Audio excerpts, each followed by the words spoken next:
Buckingham.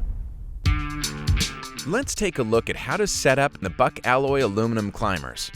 The BuckAlloy aluminum climbers can be ordered with either hook and loop or nylon foot straps, depending on your preference. They're also compatible with Buckingham's Big Buck wrap pads for fast leg attachment.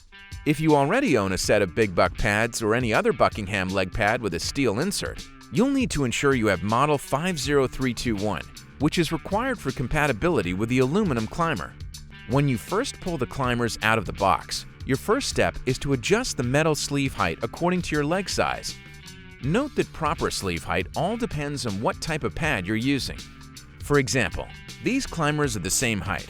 However, because their pads rise at different heights above the leg iron, the sleeve must be adjusted to compensate. Attach the top part of the pad loop to the climber, and then adjust the sleeve so that the top of the pad sits about a ½ inch below the inside of your knee joint. Once you find the sweet spot, mark the nearest screw holes and remove the pad. Next step is to install the screws in your marked holes. As you install the screws, be careful not to over-tighten. Also, remember never to use the climbers unless both screws are present and tightened properly.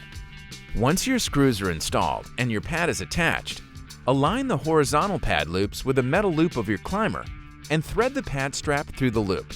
For further information, give us a call at 607-773-2400 or visit our website at buckinghammfg.com.